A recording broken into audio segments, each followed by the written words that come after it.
പ്രിയപ്പെട്ട വിജയരാഘവനിക, രതീഷ്, മറ്റ് പ്രിയരും, കവിതയിലെ ഉദ്യാനം എന്ന വിഷയത്തെക്കുറിച്ച് സംസാരിക്കാനാണ് എന്നോട് വർഗീസ് ആൻ്റണി ആവശ്യപ്പെട്ടിട്ടുള്ളത്. ഉദ്യാനം എന്ന വാക്ക് നമുക്കെല്ലാവർക്കും പരിചയമുള്ള ഒരു വാക്കാണ്.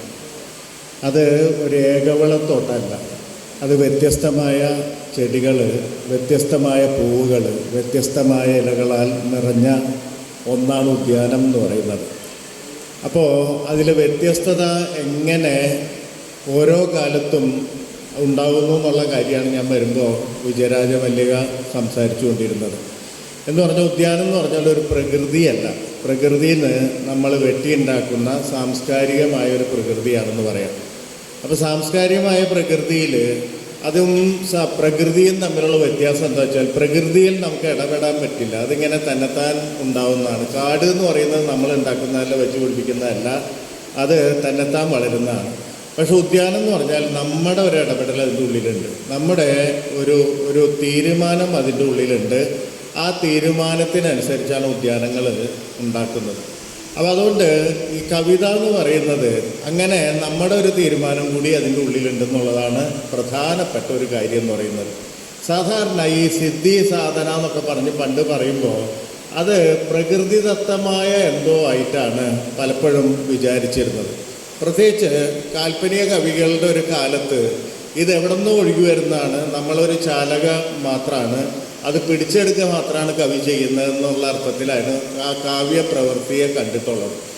അത് സുഗമ ടീച്ചറൊക്കെ കവിതയെ പറ്റി നിർവഹിക്കാൻ പറഞ്ഞാൽ പറയും, ഒരു പൂവിരിയുന്ന പോലെയാണ് കവിത ഉണ്ടാവുന്നതെന്ന് പറയും. അപ്പോൾ ഈ പൂവിരിയ എന്ന് പറഞ്ഞാൽ കാട്ടിലെ പൂവാണോ അല്ലെങ്കിൽ ഉദ്യാനത്തിലെ പൂവാണോ എന്നൊക്കെയുള്ള ചോദ്യം ആരും ചോദിച്ചില്ല. കാരണം എന്താ വെച്ച് കഴിഞ്ഞാൽ, ഇപ്പോൾ നമ്മൾ ഒരു ചെമ്പരത്തി പൂ ഉണ്ടാവണമെന്ന് ആഗ്രഹിച്ച ആ ചെമ്പരത്തി നമ്മൾ നമ്മുടെ വീട്ടിൽ കൊണ്ടുവയ്ക്കുക, അതിന് വെള്ളമൊഴിക്കുക, വളമിടുക, അതൊക്കെ ചെയ്യണം. അല്ലെങ്കിൽ പൂവിരിയാൻ ആവശ്യമായ കാര്യങ്ങളൊക്കെ ചെയ്യണം. അപ്പോൾ പൂവിരിയാന്ന് കേൾക്കുമ്പോഴേക്കും നമ്മളത് വിചാരിക്കും നമ്മൾ ഇതെന്തോ പ്രകൃതിദത്തമായ കാര്യമാണ്, തന്നെത്താൻ സംഭവിക്കുന്ന കാര്യമാണ്. അപ്പം മനുഷ്യർ വെറുതെ ഇരുന്നാൽ മതി, കവി ആണെങ്കിൽ കവിത തലയിൽ വന്ന് വീഴും, അത് തന്നെത്താൻ ഇങ്ങനെ വിരിയും പൂത്തുലയും എന്നൊക്കെയുള്ളൊരു ധാരണയാണ് പലപ്പോഴും ചെയ്തിട്ടുള്ളത്. അതിൽ ലോകത്തെ എല്ലാ കവികളും ഒരു കുറ്റകൃത്യം ചെയ്തിട്ടുണ്ടെന്ന് ഞാൻ വിചാരിക്കുന്നു. കാരണം ഏത് തുറയിലെ മനുഷ്യരും ചെയ്യുന്നൊരു കാര്യം എന്ന് പറഞ്ഞാൽ മറ്റുള്ളവർ അതിൻ്റെ ഉള്ളിലേക്ക് അടുപ്പിക്കാതിരിക്കാൻ വേണ്ടിയിട്ടുള്ള എന്തെങ്കിലും കാര്യങ്ങൾ ചെയ്തു വയ്ക്കാൻ പറ്റുമെന്നുള്ള കാര്യമാണ്. അതതിൻ്റെ ഒരു അബോധമാണ്. അത് അവർ ബോധപൂർവം ചെയ്തു എന്നുള്ളതല്ല, മറിച്ച് അത് ഒരബോധമായിട്ട് നമുക്ക് ഈ കാവ്യ ചിന്തയിലൊക്കെ അത് കാണാൻ കഴിയും. അപ്പോൾ അതുകൊണ്ട് അവർ പറയും ഇങ്ങനെ, അത് ഞങ്ങളുടെ പ്രതിഭയാണെന്നുള്ള അർത്ഥത്തിൽ പലപ്പോഴും സംസാരിക്കും. നമ്മൾ അവരുടെ കവിതകൾ ശ്രദ്ധിച്ചാൽ മതി, ഈ കാവ്യ വിചാരങ്ങൾ പലപ്പോഴും ശ്രദ്ധിക്കേണ്ടെന്നാണ് എനിക്ക് തോന്നൽ. പ്രത്യേകിച്ച് ഇപ്പം പി കുഞ്ഞിരാമൻ നായരെയൊക്കെ നോക്കുകയാണ്. പി കുഞ്ഞിരാമൻ നായർ അതിമനോഹരമായ കവിതകൾ എഴുതിയിട്ടുണ്ട്. അദ്ദേഹത്തിൻ്റെ ആത്മകഥ ഒരുപക്ഷെ മലയാളത്തിലെ തന്നെ ഏറ്റവും പ്രധാനപ്പെട്ട എഴുത്തുകളിലൊന്നായിട്ട് ഞാൻ കണക്കാക്കുന്നു. പക്ഷേ കവിതയെ പറ്റി പറയുമ്പോൾ ഇപ്പോൾ കളിയച്ചൻ എന്ന് പറയുന്ന അതിഗംഭീരമായിട്ടുള്ള കവിത അദ്ദേഹത്തിൻ്റെ ഉണ്ട്. ആ കവിത ഒരു പ്രാവശ്യം വായിച്ചാൽ അറിയാം, അതിൽ ഒരുപാട് പണിയെടുത്തിട്ടുള്ള കവിതയാണ്. അല്ലാതെ അങ്ങനെ ഒരു കവിത വാർന്നു വീഴുന്ന കവിത ഒന്നുമല്ല. പി കുഞ്ഞിരാമൻ നായരെ പറ്റി നമുക്ക് പലതും പറയാം. ഇപ്പോൾ തീരെ എഡിറ്റ് ചെയ്യാത്ത ഒരാളാണ് നമുക്ക് പറയാം. പല വരി വെട്ടിക്കളഞ്ഞാൽ ഒരു പ്രശ്നമില്ലാത്ത രീതിയിലാണ് തുടക്കം തൊട്ട് അവസാനം വരെ. ഇങ്ങനെ ഒരു ഒഴുക്കിൻ്റെ ഒരാളാണ്. പക്ഷേ കളിയച്ചൻ പോലെ ഒരു വളരെ കോംപ്ലക്സിറ്റി നിറഞ്ഞ ഒരു മനഃശാസ്ത്ര പ്രശ്നം, ഗുരു ശിഷ്യനെന്ന് പറയുന്ന അതിനുള്ളിലെ ഒരു അധികാരം, അതിൻ്റെ ഉള്ളിലെ ഒരു പ്രവർത്തിക്കുന്ന, നമുക്കൊന്നും അന്ന് അറിയില്ല. പിൽക്കാലത്ത് ഇപ്പോൾ കുറേ അതിനെപ്പറ്റിയൊക്കെയുള്ള പുസ്തകങ്ങളും അറിവുകളും ആശയങ്ങളൊക്കെ വന്നപ്പോൾ മനുഷ്യബന്ധങ്ങൾ നമ്മൾ വിചാരിക്കുന്ന തരത്തിലുള്ള അധികാരത്തിന് പുറത്തുള്ള മനുഷ്യബന്ധങ്ങളിലും അധികാരം പ്രവർത്തിക്കുന്നുണ്ടെന്നുള്ള കാര്യമൊക്കെ നമുക്കിന്ന് അറിയാം. അപ്പോൾ അത് വെച്ച് നോക്കുമ്പോൾ ഈ ഗുരു ശിഷ്യൻ അതിനിടയ്ക്കുള്ള ഒരു അധികാരം പ്രയോഗത്തിൻ്റെ അങ്ങേറ്റം സങ്കീർണമായിട്ടുള്ളൊരു കവിതയാണ്. അപ്പോൾ ഇത് എങ്ങനെ എഴുതിയെന്ന് അറിയാൻ ആകാംക്ഷയോട് കൂടിയിട്ട് നമ്മൾ ഈ കവി എഴുതിയത് വായിക്കാൻ ചെന്നാൽ അതിൻ്റെ ഉള്ളിൽ കാണുന്നത് എന്താ വെച്ചാൽ, ഒറ്റപ്പാലത്ത് സാഹിത്യ പരിഷത്ത് സമ്മേളനമാണ്, നാളെ കവിയരങ്ങുണ്ട്, നാളെ കവിയരങ്ങിന് എനിക്ക് കവിത എഴുതണം, കവിത ഇല്ല എൻ്റെ കയ്യിൽ. രാത്രി അവിടെ ചെന്നപ്പോൾ ഒറ്റപ്പാലത്ത് സ്കൂളിലാണ് താമസം എന്ന് പറഞ്ഞാൽ അന്ന് സ്കൂളിലാണ് നടക്കുക, ബെഞ്ചിലൊക്കെയാണ് എടുക്കുക എന്ന് പറഞ്ഞാൽ നമ്മളിപ്പോൾ അനുഭവിക്കുന്ന സുഖ സൗകര്യങ്ങളൊന്നും അവർ അനുഭവിച്ചിട്ടില്ല എന്നുള്ള മറ്റൊരു കാര്യം. അപ്പോൾ ഈ ബെഞ്ചിൽ എടുത്തിട്ട് ഉറക്കം വരുന്നില്ല, കാരണം കവിതയില്ല, നാളെ ചൊല്ലണം. അങ്ങനെ പോയി കുറച്ച് 4 അണയ്ക്കോ മറ്റോ മെഴുതിരി വാങ്ങിക്കൊണ്ടുവരുന്നു, അവിടെ കത്തിച്ചു വെക്കുന്നു, പെൻസിലോ കടലാസും എടുക്കുന്നു, എഴുതുന്നു. അങ്ങനെ ആ 4 അണ മെഴുതിരിയുടെ വെളിച്ചത്തിൽ ഉണ്ടായതാണ് ഈ കവിത എന്നാണ് കിട്ടുക. നമുക്ക് വായിക്കുമ്പോൾ ഭയങ്കര രസം തോന്നും. നമുക്കറിയതൊന്നുമല്ല കവിത. ആ കവിത കഷ്ടപ്പെട്ട് എഴുതിയതായിരിക്കും. കഷ്ടപ്പെട്ട് എഴുതിയെന്ന് പറഞ്ഞാൽ എഴുതി എന്നുള്ള അർത്ഥത്തിലല്ല, മനസ്സിലെ എഴുത്തായാലും മതി. ഒരുപാട് കഷ്ടപ്പെട്ട് ഒരുപാട് തരത്തിൽ ആലോചിച്ചല്ലാതെ അത്തരം ഒരു കവിത ഉണ്ടാവുക എന്ന് പറഞ്ഞാൽ, അല്ലെങ്കിൽ ഈ കവിതയ്ക്ക് വേണ്ടിയുള്ള ആലോചന പോലും ആവണമെന്നില്ല, മറിച്ച് എന്താണ് ഒരു ഗുരുശിഷ്യ ബന്ധം, ഒരു ക്ലാസിക് കലയ്ക്കുള്ളിൽ ഒരു ക്ലാസിക് കലാഭ്യാസനത്തിലെ ഗുരുശിഷ്യ ബന്ധം എന്ന ആശയത്തെപ്പറ്റി ഒരുപാട് ആലോചിക്കാതെ ഒരുപാട് തരത്തിൽ ചിന്തിക്കാതെ അത്തരം ഒരു കവിത ഉണ്ടാവും. അപ്പം ഞാൻ പറഞ്ഞു വരുന്നത്, ഇതിനുള്ളിൽ ഏറ്റവും പ്രധാനപ്പെട്ട ഒരു കാര്യം, കവിത എഴുത്തിലെ ഏറ്റവും പ്രധാനപ്പെട്ട ഒരു കാര്യം എന്ന് പറയുന്നത് പണിയെടുക്കാനുള്ള ഒരു അധ്വാനത്തിനുള്ള അതിനുള്ളൊരു സമ്മതമാണ്. അതാണ് ഏറ്റവും പ്രധാനപ്പെട്ട കാര്യം. ഏത് തൊഴിലും പോലെ അതിൻ്റെ ഉള്ളിലൊരു സ്കില്ല് പ്രധാനപ്പെട്ടതാണ്. ഭാഷയിൽ അധ്വാനിച്ച് ഉണ്ടാക്കുന്ന ഒരു സ്കില്ല് പ്രധാനപ്പെട്ടാണ്. എന്നാൽ അത് മാത്രം മതിയോ എന്ന് ചോദിച്ചാൽ അങ്ങനെയില്ല. മനുഷ്യരെ സംബന്ധിച്ചിടത്തോളം മനുഷ്യർ പ്രകൃതിയിലെ മറ്റേത് സംഗതികളെ പോലെ തന്നെ ബഹുസ്വരത നിലനിൽക്കുന്ന, ഏറ്റവും നന്നായി നിലനിൽക്കുന്ന ഒരു വിഭാഗമാണ് മനുഷ്യർ എന്ന് പറയുന്നത്. മനുഷ്യരെ സംബന്ധിച്ചിടത്തോളം ദിവസവും നവങ്ങളായിട്ടുള്ള പുതിയ പുതിയ മണ്ഡലങ്ങൾ ഉണ്ടായിക്കൊണ്ടിരിക്കും, അതിനുള്ളിലേക്ക് ആകൃഷ്ടരായിക്കൊണ്ടിരിക്കും. അപ്പോൾ പല പല മണ്ഡലങ്ങളിൽ അവർക്ക് താല്പര്യം വരും. ഈ പറയുന്ന പോലെ ഇപ്പം പുതിയ ഗവേഷകരൊക്കെ പറയും, ഇപ്പം ഒരു പൂച്ച ജനിക്കുമ്പോൾ അതിൻ്റെ കണ്ണ് കെട്ടിയിട്ട്, ജനിച്ച ഉടൻ കണ്ണ് കെട്ടിയിട്ട് ഇരുട്ടിൽ തന്നെ അതിനെ ജീവിക്കുകയാണെങ്കിൽ കുറേ കാലം കഴിഞ്ഞ് കണ്ണ് തുറന്നാലും അതിന് കണ്ണ് കാണാൻ പറ്റില്ല എന്ന് പറയും. എന്ന് പറഞ്ഞാൽ നമുക്ക് ഇന്ദ്രിയങ്ങൾ മാത്രം പോരാ, അതിനെ ട്രിഗർ ചെയ്യുന്ന ഒരു യാഥാർത്ഥ്യത്തിലേക്ക് നമ്മൾ എപ്പോഴും ഉന്മുഖരായാൽ മാത്രമേ നമ്മുടെ നെർവസ് സിസ്റ്റം തന്നെ ചലിക്കുള്ളൂ എന്ന് പറയുന്നുണ്ട്. എന്ന് പറഞ്ഞാൽ നമുക്ക് കണ്ണുണ്ടായാൽ പോരാ, കണ്ണിനോട് അല്ലെങ്കിൽ കണ്ണിനെ ഉപയുക്തമാക്കണമെങ്കിൽ അതിന് നിരന്തരം പ്രതികരിക്കാനായിട്ട് കാഴ്ചകൾ വേണമെന്ന് പറയാറുണ്ട്. അപ്പോൾ അങ്ങനെ ആ തരത്തിൽ ഒരു തരത്തിൽ ഉന്മുഖത നമുക്ക് ഓരോ രൂപത്തോടും തോന്നും. പ്രത്യേകിച്ച് കവിതയ്ക്കൊക്കെ ഒരു സംഗതി എന്ന് പറഞ്ഞാൽ ഈ ഭാഷയുടെ ഏറ്റവും ഇൻറ്റിമേറ്റ് ആയിട്ടുള്ള പ്രിയങ്കരമായ സ്ഥലം എന്ന് പറഞ്ഞാൽ കവിതയാണെന്ന് സമൂഹം വിശ്വസിക്കുന്നുണ്ട്. ഇപ്പോൾ നമ്മൾ കവിത ആരും വായിക്കുന്നില്ല, കവിത ഉണ്ടാവുന്നില്ല, അല്ലെങ്കിൽ കവിതയാണ് ഇപ്പോൾ ഏറ്റവും പിന്നിൽ നിൽക്കുന്നതെന്നൊക്കെ പലതരം ചർച്ചാ വിഷയങ്ങൾ നടക്കും. എങ്കിൽ പോലും സമൂഹം എപ്പോഴും കവിതയെ ഒരു വലിയ കാര്യമായിട്ട് കരുതുന്നുണ്ട്. അതുകൊണ്ടാണ് അവർ ഏറ്റവും പ്രധാനപ്പെട്ട ഒരു കാര്യത്തിനെ കാണുമ്പോൾ കവിതയായിട്ട് എപ്പോഴും താരതമ്യപ്പെടുത്താൻ ശ്രമിക്കുന്നത്. ഒരു നല്ല ദൃശ്യം കണ്ടാൽ പറയും കവിത പോലത്തെ ദൃശ്യം എന്ന് പറയും. തന്നെത്താൻ ഇതൊന്നും കവിതയായിട്ട് ബന്ധപ്പെട്ട ഒരാളെ അവിടെ നിന്നൊന്നുമില്ല, പക്ഷെ അങ്ങനെയാണ് അത് പ്രകാശിപ്പിക്കുക. ഒരു നല്ല സിനിമ കണ്ടാൽ പറയും കവിത പോലത്തെ ഒരു ഫീൽ ഗുഡ് സിനിമയാണെങ്കിൽ ആൾക്കാർ പറയും കവിത പോലത്തെ ഒരു സിനിമ എന്ന് പറയും. മാത്രമല്ല, നിങ്ങൾ ഈ പേരിടുന്നൊക്കെ ശ്രദ്ധിച്ചിട്ടില്ലേ? ഇപ്പോൾ കുട്ടികൾക്ക് വല്ലൊരു നോവലിന് പേരിടുമോ? ഇതുവരെ പേരിട്ട് കണ്ടു. കഥ എന്ന് പേരിട്ട് കണ്ടില്ല. ഇല്ല, കവിത എന്നേ പേരിടുള്ളൂ. ഓട്ടോറിക്ഷയ്ക്ക് കവിത എന്നേ പേരിടുള്ളൂ അല്ലേ? ഓട്ടോറിക്ഷയ്ക്ക് നോവലിന് നമ്മൾ പേരിടില്ല. അല്ലെങ്കിൽ കഥ ഹോട്ടലിന് നമ്മൾ ഒരു ഹോട്ടലിനും പേരിടില്ല. കവിത ഹോട്ടലിനെ പറയുള്ളൂ. അതിൻ്റെ കാരണം എന്ന് പറഞ്ഞാൽ അബോധത്തിൽ, സമൂഹത്തിൻ്റെ ഒരു സൊസൈറ്റിയുടെ ഒരു അൺകോൺഷ്യസിൽ, അബോധത്തിൽ കവിതയാണ് ഏറ്റവും പ്രധാനപ്പെട്ട ഭാഷയുടെ ഉപയോഗം നടത്തുന്ന ഒരു സ്ഥലം എന്ന് പറയുന്ന ആ ഒരു അബോധത്തിൽ നിലനിൽക്കുന്നുണ്ട്. അതുകൊണ്ടാണ് ഇങ്ങനെ ഏറ്റവും തൊട്ടടുത്തൊരു ലാംഗ്വേജ് ആയിട്ട് അത് നിൽക്കുന്നത്. ഏറ്റവും മനുഷ്യന് ഇപ്പം ദൈനംദിന ആവശ്യങ്ങൾക്ക് ഉള്ള ഉപയോഗം കഴിഞ്ഞാൽ ഭാഷ അടുത്തതായിട്ട് ഉപയോഗിക്കാനുള്ള സ്ഥലം എന്ന് പറഞ്ഞാൽ കവിത എന്ന് പറയുന്ന ഒരു സ്ഥലമാണ് ഇപ്പോഴും ഉള്ളത്. അപ്പം അത്ര ഇൻറ്റിമേറ്റ് സ്പേസാണ്. ആ ഇൻറ്റിമേറ്റ് സ്പേസിനെ മനസ്സിലാക്കാൻ, അതുകൊണ്ടാണ് നമ്മൾ ഒരുപക്ഷെ കവിത എന്നുള്ള രീതിയിൽ പല തെറ്റിദ്ധാരണകൾ ഉണ്ടെങ്കിലും കവിതയായിട്ട് നമ്മൾ ഉപയോഗിക്കുന്നത്. ഇപ്പോൾ ഒരു ഓട്ടോഗ്രാഫ് എഴുതാൻ പറഞ്ഞാൽ നമ്മൾ പറയുക ഒരു വാചകത്തിന് എന്തെങ്കിലും ഒരു കുണുക്ക് കൊടുക്കും അല്ലേ? സാധാരണ ഒരു വാചകമല്ല എഴുതുക, അതിനെന്തെങ്കിലും ഒരു ചെറിയ ഒരു ഒടിക്കലോ തിരിക്കലോ നടത്തിയിട്ടാണ് ആ വാചകം നമ്മൾ എഴുതുക. പത്രത്തിലൊരു തലക്കെട്ടിടുമ്പോൾ ആകർഷിക്കുന്ന തലക്കെട്ട് ഉണ്ടാവണമെന്ന് പറഞ്ഞാൽ നേരിട്ടുള്ള ഒരു എഴുത്തല്ല. പത്രം എന്ന് പറഞ്ഞാൽ വളരെ ഫാക്ച്വലായിട്ടുള്ള ഒരു സാധനമാണെങ്കിൽ പോലും അതിന് തലക്കെട്ടിടുമ്പോഴും ഒരു ചെറിയ മടക്കും ചുരുട്ടി വെക്കലൊക്കെ നമ്മൾ നടത്തും. ഇതൊക്കെ കവിതയാണ് ഇൻറ്റിമേറ്റ് ലാംഗ്വേജ് എന്ന് പറയുന്നത് സംഭവിക്കുന്നതാണ്. അപ്പം നമ്മുടെ ഒരു ഇൻറ്റിമേറ്റ് ലാംഗ്വേജ് കണ്ടുപിടിക്കുക എന്ന് പറയുന്നത് പ്രധാനപ്പെട്ട കാര്യമാണ്. നമ്മളുടേതായിട്ടുള്ളൊരു ഭാഷ കണ്ടുപിടിക്കുക എന്ന് പറയുന്ന കവിതയിൽ വലിയ പ്രധാനപ്പെട്ട ഒരു കാര്യമാണ്. ആ ലാംഗ്വേജ് കണ്ടുപിടിക്കുമ്പോൾ എന്താ പ്രശ്നം എന്ന് പറഞ്ഞാൽ നമുക്ക് കുറേ അന്ധവിശ്വാസങ്ങൾ കവിത എന്നുള്ള രീതിയിൽ നമ്മുടെ മേല് വന്ന് വീണിട്ടുണ്ടാവും. അതിന് പല കാരണങ്ങളുണ്ട്. ഒന്നും ഒരു സൊസൈറ്റിയിൽ കവിതയെപ്പറ്റി നിലനിൽക്കുന്ന ഒരു അന്ധവിശ്വാസം. എല്ലാ അന്ധവിശ്വാസങ്ങളെ പറ്റിയും കവിതയെപ്പറ്റിയും അന്ധവിശ്വാസം ഏത് സൊസൈറ്റിയിലും ഉണ്ടാവും. അത് ബ്രേക്ക് ചെയ്യുമ്പോഴാണ് ഒരു പുതിയ കവിത വന്നു, പുതിയ കവി വന്നു എന്നൊക്കെ ആളുകൾ പറയുന്നത്. അപ്പോൾ ഈ അന്ധവിശ്വാസങ്ങളെ പലതരത്തിലുണ്ടാവും. അത് ആധുനികമായ അന്ധവിശ്വാസം ഉണ്ടാവും. അപ്പം അന്ധവിശ്വാസം എന്ന് പറഞ്ഞാൽ പ്രാകൃതം മാത്രമല്ല, എല്ലാ വിശ്വാസവും എന്താണ് ഒരർത്ഥത്തിൽ നോക്കിക്കഴിഞ്ഞാൽ. ബിലീഫ് എന്ന് പറഞ്ഞാൽ അന്ധമായ ഒരു കാര്യമാണ്. എന്ന് പറഞ്ഞാൽ യുക്തിയല്ല, അത് വിശ്വാസമാണ്. രണ്ട് മനുഷ്യർ തമ്മിലുള്ള അതിന് പ്രാധാന്യമുണ്ട്. അതും നമ്മൾ മനസ്സിലാക്കണം അല്ലേ. നമ്മുടെ സൗഹൃദം എന്ന് പറഞ്ഞാൽ എന്താ?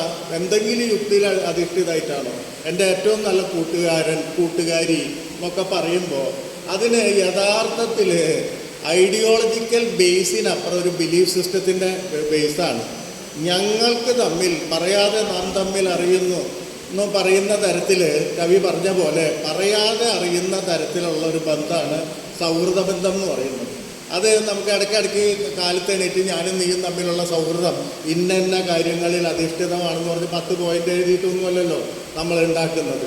അപ്പോൾ അതുപോലെ ആണ് ഈ പറയുന്ന കവിതയിലെ വിശ്വാസം എന്ന് പറയുന്നത്.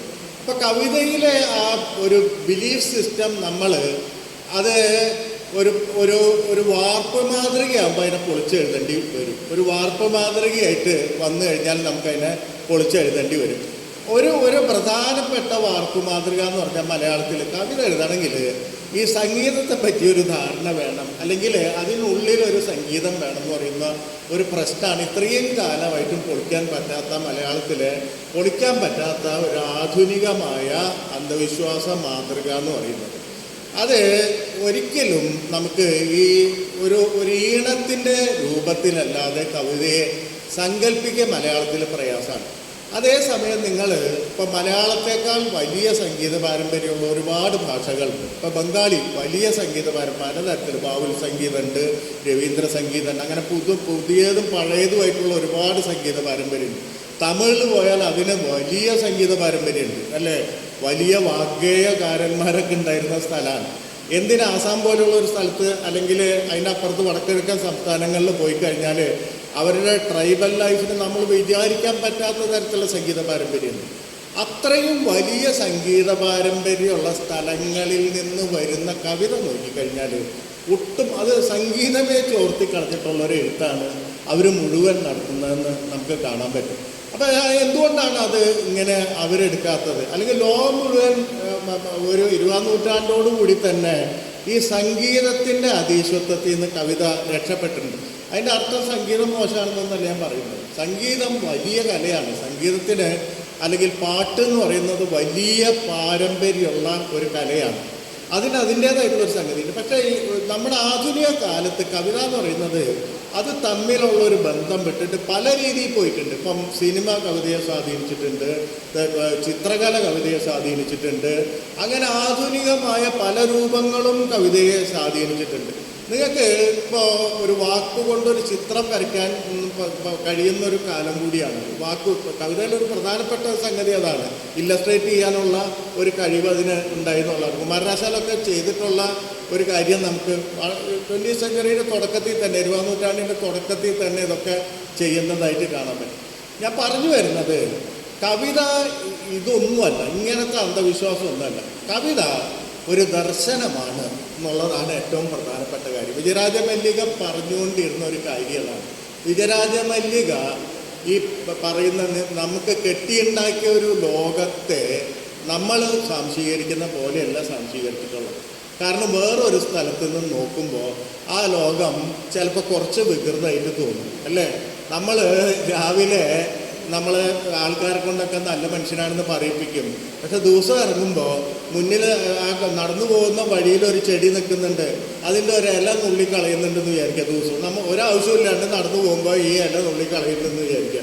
ആ ചെടിയുടെ ഉള്ളിലും നോക്കുമ്പോൾ ജീവനുള്ളൊരു സാധനമാണല്ലോ.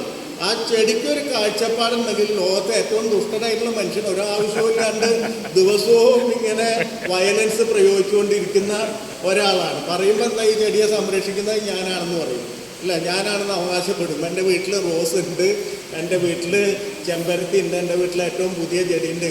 ഇതൊന്ന് പറയുന്നതിൻ്റെ ഒരർത്ഥം എന്ന് പറഞ്ഞാൽ കാലത്ത് നമ്മൾ കത്രിയും പിടിച്ചിറങ്ങിയിട്ട് ഇതിൻ്റെയൊക്കെ ഈ കമ്പുകളും ഇലകളൊക്കെ നമുക്ക് ആവശ്യമായ രീതിയിൽ ഛേദിച്ച് വെക്കുന്നുണ്ടെന്നാണ്.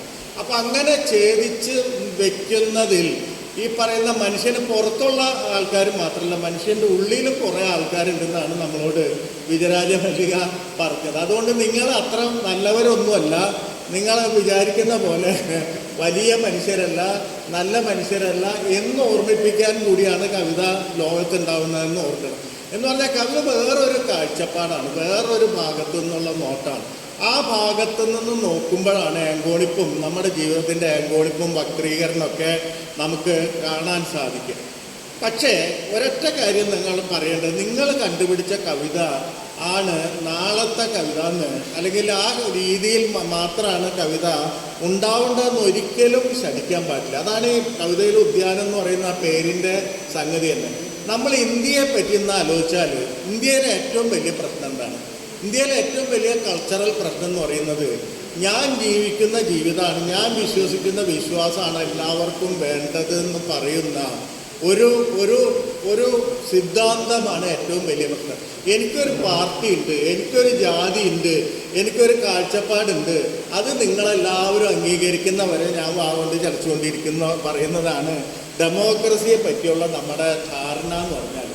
അതല്ല എന്നുള്ളതാണ് ഈ കാലത്ത് ഏറ്റവും കൂടുതൽ തെളിയിക്കേണ്ടത്. കാരണം അങ്ങനെ പറയുന്ന ഒരു സ്റ്റേറ്റാണ് നമ്മളിന്ന് ഭരിച്ചുകൊണ്ടിരിക്കുന്നത്. അങ്ങനെ ഒരു സ്റ്റേറ്റ് ഉണ്ടായുള്ള പ്രശ്നം എന്ന് പറഞ്ഞാൽ എല്ലാ തരത്തിലുള്ള അധികാരികളും അതിനെ അനുകരിക്കാൻ ശ്രമിക്കും. നമ്മൾ വിചാരിക്കുന്ന മട്ടിൽ ഫാസിസം അതിൻ്റെ ബിഹേവിയർ പാറ്റേൺ എല്ലായിടത്തേക്കും പറ്റും.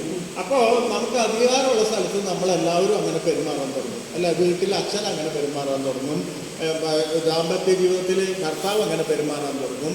അല്ലെങ്കിൽ ആ സ്ഥലത്ത് ആർക്കാണോ അധികാരം ആ മോഡൽ, ആ സ്ഥലത്തെ മോഡൽ എന്ന് പറയുന്നത് ഇത് തന്നെയായിരിക്കും. അപ്പോൾ പുറത്ത് നമുക്ക് വലിയ അഭിപ്രായമൊക്കെ ഉണ്ടാവും, നമ്മൾ ഈ പറഞ്ഞ ഇവർക്കൊക്കെ എതിരാണ്, ഇതിന് എതിരാണ്. അതാണ് ഈ സാംസ്കാരികത്തിൻ്റെ പ്രശ്നം, സാംസ്കാരിക മണ്ഡലത്തിൻ്റെ പ്രശ്നം എന്ന് പറഞ്ഞാൽ അതിനുള്ളിലേക്കുള്ള നോട്ടമുണ്ട്, പുറത്തേക്കുള്ള നോട്ടമുണ്ട്.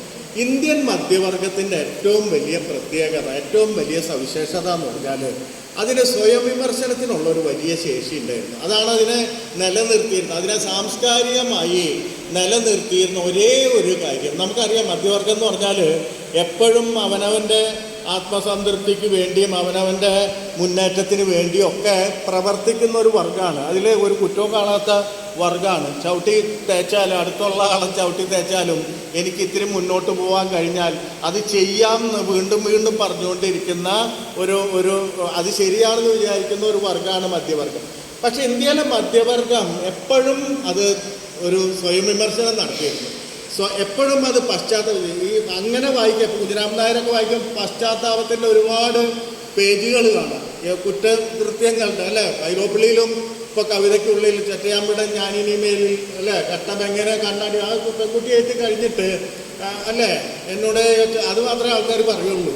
എല്ലാവരും പറയാം എന്നോട് വേറിട്ട് കേട്ടുവെന്ന് ചോദിക്കും, അല്ല? കന്യമാരുമായ എന്നയാൽ പക്കത്ത് കൈ കൊട്ടി കളിച്ചതിന് ശേഷം, അല്ലേ? എന്നോട് ഒച്ച കേട്ടുവോ വേറിട്ട് എന്ന് പിറ്റേന്ന് ചോദിക്കുവോളെ എന്ന് പറയുമ്പോൾ നമ്മുടെ ആ റൊമാൻറ്റിക് സെൽഫ് അങ്ങനെ ഉണരും. എന്തൊരു മനോഹരമായ സങ്കല്പമാണ് എൻ്റെ ഒച്ച വേറിട്ട് കേട്ടുവോ എന്ന് ചോദിക്കുന്നത്. അതിൻ്റെ അപ്പുറത്ത് എന്താ സംഭവിക്കുന്നത്? ഇയാൾ അവളെ വഞ്ചിക്കുന്നു, ഇയാൾ അവളെ വഞ്ചിച്ചിട്ട് ഇയാൾ തന്നെ സ്വയം സമാധാനം കണ്ടെത്തുന്നു. കന്യമാർക്ക് നവാനുരാഗങ്ങൾ, കമറശോണ, സ്ഫടിക വളകൾ ഒന്ന് പൊട്ടിയാൽ മറ്റൊന്ന്. ആരാ പൊട്ടിച്ചത്? ഇയാളെ പൊട്ടിച്ചത്. എന്നിട്ട് ഇയാൾ പറയുന്ന അവൾക്ക് അങ്ങനെയാണെന്നാണ്, അല്ലേ? അത് നമ്മുടെ എം കൃഷ്ണൻ നായർ സാഹിത്യവാരഫലത്തിൽ എടുത്തെടുത്ത് എഴുതിയിട്ട് പറയും, എന്ത് പറയും? പെൺകുട്ടികൾക്ക് അങ്ങനെയാണ്. ഞാൻ ഞാൻ കുറച്ച് കാലം ഇവിടെ ഉത്തരേന്ത്യയിൽ താമസിച്ചിരുന്നു. കൃഷ്ണൻ നായർ എഴുതിയ, ഞാൻ എഴുതിയല്ല. കുറച്ച് കാലം ഞാൻ അവിടെ താമസിച്ചിരുന്നു. അപ്പോൾ ഒരുത്തൻ കരഞ്ഞു വരുമ്പോൾ ചോദിക്കും, അവനോട് ചോദിക്കും, എന്തേ നീ കരയുന്നത്? അപ്പോൾ ഇവൻ ഒരു പെണ്ണിൻ്റെ എവിടെയോ കയറി പിടിച്ചു, അവളെ പിടിച്ചടിച്ചു, അതാണ് ഈ കരച്ചിലിൻ്റെ കാരണം. അപ്പോൾ കൃഷ്ണനായർ ഉടനെ എഴുതുന്നത് അവളെ ഈ കയറി പിടിച്ചത് രാജേഷ് ഖന്ന ആയിരുന്നെങ്കിൽ അവൾ അടിക്കുമായിരുന്നു എന്നാണ് അടുത്ത ക്വസ്റ്റ്യൻ തരുന്നത്. എന്ന് പറഞ്ഞാൽ ഈ കമ്പ്രസോണ സ്ഫടികവളകൾ എന്നുള്ളതിൻ്റെ ഒരാശയാണത് അല്ലേ. ഒന്ന് പൊട്ടിയാൽ മറ്റൊന്നെന്ന് പറയുന്നത് വേറൊരു രീതിയിൽ പറയുന്നു. അപ്പോൾ ഇതൊക്കെ വായിച്ച് നമ്മൾ ചിരിക്കും. ഇതിൻ്റെ അപ്പുറത്ത് വൈലോപ്പിള്ളി ഒരു വഴി എഴുതിയിട്ടുണ്ട്, ഒരു 2-3 വരികൾ എഴുതിയിട്ടുണ്ട്. എന്താ? ഒറ്റനാടിനും ഇപ്പോഴേ മോഹം അല്ല, മറ്റു പൂച്ചെടി തിന്നുവാൻ കുട്ടനാടിൻ ഇപ്പോഴേ മോഹം എന്ന് പറയുന്ന വരിയുണ്ട്. അതൊക്കെ കഴിഞ്ഞിട്ട് ചെറ്റയാൻ വിടൻ ഞാനിനി മേലിൽ കഷ്ടം എങ്ങനെ കണ്ണാടി നോക്കുമെന്ന് പറയുന്നുണ്ട്. ഇതും കൂടി ചേരുമ്പോഴാണ് കുടിയൊഴിക്കലിൻ്റെ ആ വലിയ തരത്തിലുള്ള ആഴം പിടികിട്ടുള്ളൂ. എന്ന് പറഞ്ഞാൽ ഈ പുറത്തേക്കുള്ള വിമർശനം മാത്രമല്ല, സ്വയം വിമർശനം എന്ന് പറഞ്ഞാൽ, ക്രിട്ടിക് എന്ന് പറഞ്ഞാൽ അതിന് 2 തരമുണ്ട്. അതാണ് ഇന്ത്യൻ മിഡിൽ ക്ലാസ്സിനെ മീനിങ് ഒരു ഘട്ടം വരെ അതിനെ അർത്ഥവത്തായിട്ട് നിലനിർത്തിയത്. അത് എപ്പോഴും തന്നെ പുറത്തൊക്കെ എന്തൊക്കെ വാദിച്ചാലും വാതിലടച്ചാൽ അതിനെ തന്നെ അഭിമുഖീകരിക്കേണ്ട ഒരു നിമിഷം വരും. ആ അഭിമുഖീകരിക്കുന്ന നിമിഷം എന്ന് പറയുന്നത് തന്നെ കൊണ്ടായ സത്യസന്ധതയിൽ അതിങ്ങനെ നോക്കിക്കൊണ്ടിരിക്കും. അതും കവിതയുടെ ഒരു ഭാഗമായിട്ട് ഒരു പക്ഷേ ഇന്ത്യയിൽ ഈ പറയുന്ന ആധുനിക കവിതയുടെ ഒരു പ്രധാനപ്പെട്ട ഭാഗം ആയിരുന്നു. നമ്മൾ ഈ മറ്റേ ഭാഗം മാത്രം കണ്ടതുകൊണ്ട് പോരാ. ഇതിങ്ങനെ ഈ വൈരുദ്ധ്യം, ഈ സംഘർഷമാണ് ഒരു പക്ഷേ ഇന്ത്യയിലെ ആധുനിക കവിതയെ വലിയ വലിപ്പമുള്ളത് ആക്കിയത്. നിർഭാഗ്യവശാൽ ഇന്ന് സംസ്കാരത്തിൽ സംഭവിച്ചുകൊണ്ടിരിക്കുന്ന കാര്യം, നിങ്ങളോട് നിങ്ങളെ മാത്രം സ്നേഹിച്ചാൽ മതി എന്ന് ആരോ പറഞ്ഞുകൊണ്ടിരിക്കുന്നുണ്ട്. സെൽഫ് ലവ് എന്ന് പറയുന്ന ഒരു ആശയം പ്രധാനപ്പെട്ട ആശയമായിട്ട് പ്രചരിപ്പിക്കുന്നു. നിങ്ങൾ ഇപ്പോൾ ഞാനൊക്കെ ജോലി ചെയ്യുന്ന സർക്കാരിൻ്റെ ജോലി ചെയ്യുന്ന ആളാണ്. ട്രെയിനിങ്ങുകളൊക്കെ ഉണ്ടാവും, പരിശീലന ക്ലാസ്സൊക്കെ ഉണ്ടാവും. ഈ പരിശീലന ക്ലാസ്സിൽ വന്നെന്ന് ഈ പറയുന്നത് എന്താണ്? നിങ്ങളെ സ്നേഹിക്കൂ, പോസിറ്റീവ് ആവുക അല്ലേ. പോസിറ്റീവ് ആവുന്നത് നിങ്ങളുടെ കാര്യമാണ്. ദിവസവും പോസിറ്റീവ് ആയിക്കൊണ്ടിരിക്കുക, ദിവസവും നിങ്ങളെ തന്നെ സ്നേഹിച്ചുകൊണ്ടിരിക്കുക. നിങ്ങളുടെ ആത്മവിശ്വാസം എവറസ്റ്റ് കൊടുമുടിക്കോ അതിൻ്റെ അപ്പുറത്തേക്കോ ഉയർത്തുക. അതാണ് നിങ്ങളുടെ ജീവിത ലക്ഷ്യം. ഇങ്ങനെ മുഴുവൻ പറഞ്ഞുകൊണ്ടിരിക്കുക ലോകം മുഴുവൻ. ഈ 2 തലമുറയായിട്ട് നമ്മളെ തന്നെ സ്നേഹിച്ചിരിക്കുക. നമ്മൾ ആരും സ്നേഹിച്ചിട്ടുണ്ട്? നമ്മൾ ആരെയാണ് സ്നേഹിച്ചിട്ടുള്ളത്? അതെ, നമ്മളെ തന്നെ സ്നേഹിച്ചിട്ടുള്ളത്. ഇത് തിരിച്ചറിയാനും വേണം, ഇതിൻ്റെ ഒരു കുറ്റബോധം നമുക്ക് വേണം. അതുകൊണ്ടാണ് നമ്മുടെ ഈ ലോകം മുഴുവൻ ഈ തെമ്മാടികൾ രാഷ്ട്രത്തലവന്മാരാക്കിയിരിക്കുന്നത് അല്ലെ. തെമ്മാടികളല്ല രാഷ്ട്രം. നിങ്ങളെ ജീവിതത്തിൽ ഇങ്ങനെ ഒരു ലോകഭരണം കണ്ടിട്ടുണ്ട്? രാജ്യഭരണമല്ലേ പറയുന്നത്, ലോകഭരണം നിങ്ങൾ കണ്ടിട്ടുണ്ട്? അതായത് പൗരയെയോ തരിമ്പും വില വയ്ക്കാത്ത തരത്തിലുള്ള മനുഷ്യർ അവരുടെ അധികാരത്തിൽ ഏറ്റെടുക്കും. മഹ്മൂദ് ദർവേഷ് എന്ന് പറഞ്ഞ വലിയ കവി പറഞ്ഞത്, ഒരു രാജ്യം എന്ന് പറയുന്നത്, ഒരു രാജ്യത്തിലെ ഭരണം എന്ന് പറയുന്നത്, ഒരു രാജ്യത്തിലെ വ്യവസ്ഥ എന്ന് പറയുന്നത് അതുണ്ടാക്കിയ ഏറ്റവും വലിയ കവിതയുടെ മുകളിലായിരിക്കും. അതുണ്ടാക്കിയ ഒരു കവിത ഉണ്ടാവും, ആ രാജ്യം ഉണ്ടാക്കിയ കവിത ഉണ്ടാവും, ആ ഭാഷ ഉണ്ടാക്കിയ കവിത ഉണ്ടാവും. അതിനും മുകളിലായിരിക്കണം ഒരു രാജ്യത്തെ ഭരണവ്യവസ്ഥ എന്ന് പറയുന്നത്. ഇന്ന് നമ്മൾ തിരിഞ്ഞു നോക്കുമ്പോൾ നമുക്കറിയാവുന്ന രാഷ്ട്രങ്ങളിലെ തലവന്മാർ മുഴുവൻ ആ രാജ്യത്തുണ്ടായ ഏറ്റവും ചീത്ത കവിതയേക്കാൾ താഴെയാണ് അവിടുത്തെ വ്യവസ്ഥ എന്ന് പറയുന്നത്. അങ്ങനെ ഒരു സ്ഥലത്തേക്ക് കൾച്ചർ തിരിഞ്ഞിരിക്കുന്നു. ഈ കൾച്ചർ ആ സ്ഥലത്തേക്ക് തിരിയുമ്പോഴാണ് കവിതയുടെ ഒരു പ്രസക്തി എന്ന് പറയുന്നത് വലിയ തരത്തിൽ വരുന്നത്. നിങ്ങൾ എന്താണ് എഴുതേണ്ടതെന്ന് പറഞ്ഞ ക്വസ്റ്റ്യൻ അവിടെയാണ് വരുന്നത്. ഇത് പഴയ ക്വസ്റ്റ്യൻ അല്ല, അത് ശ്രദ്ധിക്കണം. പഴയ ക്വസ്റ്റ്യൻ നിങ്ങൾക്ക് വേണ്ടിയോ കലയ്ക്ക് വേണ്ടിയോ സമൂഹത്തിന് വേണ്ടിയോ ഉള്ള ക്വസ്റ്റ്യൻ അല്ല. മറിച്ച് നിങ്ങൾക്ക് ഇന്ന് എന്തെങ്കിലും ഒരു നൈതികത പറയാനുണ്ട്, എന്തെങ്കിലും എത്തിക്സ് പറയാനുണ്ട്, നിങ്ങൾക്ക് പുറത്തുള്ള മനുഷ്യരെ മിനിമം ഒരാളെ കൂട്ടിപ്പിടിക്കാൻ നിങ്ങൾ ഭാഷ കൊണ്ട് എന്ത് ചെയ്യുന്നുള്ളതാണ് പറയുന്നത്. നിങ്ങളുടെ ലോകം ഇപ്പം വലിയ തരത്തിൽ TV തുറക്കാൻ വയ്യ. നിങ്ങൾ തുറന്നു നോക്കൂ, എന്താ ആൾക്കാർ പറഞ്ഞുകൊണ്ടിരിക്കുന്നത്. ഞാൻ പറയുന്നത് ഇന്നത്തെ ഇതൊന്നുമല്ല. യുദ്ധം എന്ന് പറയുന്ന ഒരു ആശയം വളരെ എന്തോ ഫുട്ബോൾ കളി പോലത്തെ എന്തോ ആയി മാറിയിരിക്കുന്നു അല്ലേ. നമ്മൾ 2 ഗോൾ അടിക്കുന്നു, അവർക്ക് 1/2 ഗോൾ പോലും അടിക്കാൻ പറ്റിയിട്ടില്ല എന്നുള്ള തരത്തിൽ ഒരു വലിയ ക്രിക്കറ്റ് മാച്ചോ ഫുട്ബോൾ മാച്ചോ അത് കണ്ട് ആർത്തലർന്ന മനുഷ്യരെ പോലെ ചുറ്റും കുറേ ആൾക്കാർ വരുന്നു. ഇത് വിളിച്ചു പറയുന്ന കമന്റേറ്റേഴ്സൊക്കെ ഇല്ലേ, ആ മെസ്സി പന്ത് കൊണ്ടുപോകുന്നത് പറയുന്ന പോലെ വരുന്ന ആവേശത്തിൽ വിളിച്ചു പറയുന്ന മനുഷ്യരെ പോലെ ഇങ്ങനെ നമ്മുടെ ആങ്കർമാർ ഒക്കെ ആയിക്കൊണ്ടിരിക്കുന്നു. ആരെങ്കിലും മരിക്കുന്നത്, ആരാ മരിച്ചു വീഴുന്നത്? ഞാൻ രാഷ്ട്രതന്നോ അതിൻ്റെ ഇതൊന്നുമല്ല പറയുന്നത്, ഈ ഭീകരത അങ്ങനെ ഉള്ള ആശയമൊന്നുമല്ല പറയുന്നത്. യുദ്ധം ആത്യന്തികമായിട്ട് ഒരു വലിയ യുദ്ധത്തിലേക്ക് പോയാൽ എന്ത് സംഭവിക്കുന്നു? നമ്മളെപ്പോലുള്ള ഈ ദരിദ്ര രാഷ്ട്രങ്ങൾ യുദ്ധം ചെയ്താൽ എന്താ സംഭവിക്കുക? കുറേ മനുഷ്യർ അപ്പുറത്ത് ചാവും അല്ലേ? ആ മനുഷ്യരാരാ? ഒരുമിച്ച് ജീവിച്ചിരുന്ന മനുഷ്യരാണ്, പിരിഞ്ഞു പോയവരാണ് അല്ലേ? 18 ലക്ഷം മനുഷ്യരാണ് ഒരു രാജ്യം രണ്ടായപ്പോൾ അങ്ങോട്ടും ഇങ്ങോട്ടും പോയത്. ആ ഒരൊറ്റ ട്രാൻസ്ഫറിൽ 2 ലക്ഷം മുതൽ 10 ലക്ഷം വരെയുള്ള മനുഷ്യർ മരിച്ചുപോയി. 47 വിഭജനത്തിൽ 2 ലക്ഷം മുതൽ 10 ലക്ഷം വരെയുള്ള മനുഷ്യർ മരിച്ചുപോയി.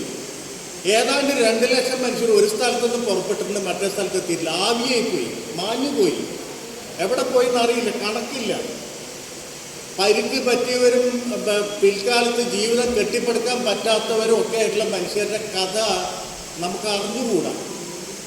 ഇതെങ്ങനെ സംഭവിച്ചു എന്ന് പറഞ്ഞാൽ 2 രാഷ്ട്രം വേണം, 2 ഭരണം വേണമെന്നൊക്കെ കൂടി നേതാക്കളൊക്കെ കൂടി തീരുമാനിക്കുകയാണ്. 2 രാഷ്ട്രം വേണം. ഇവർക്ക് എന്തെങ്കിലും പറ്റിയോ? അവർക്കൊന്നും പറ്റില്ല. അവർക്ക് മുഴുവൻ ലാഭങ്ങളുണ്ടായി. അവർ പ്രസിഡന്റായി, പ്രധാനമന്ത്രിയായി ഒക്കെ അല്ലേ?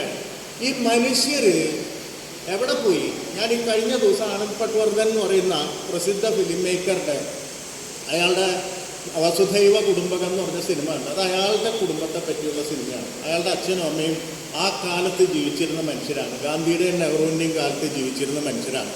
അവരുടെ അമ്മ പാകിസ്ഥാനിലെ ആയിരുന്നു, വിഭജനത്തിന് ശേഷം ഇന്ത്യയിൽ വരുന്നു.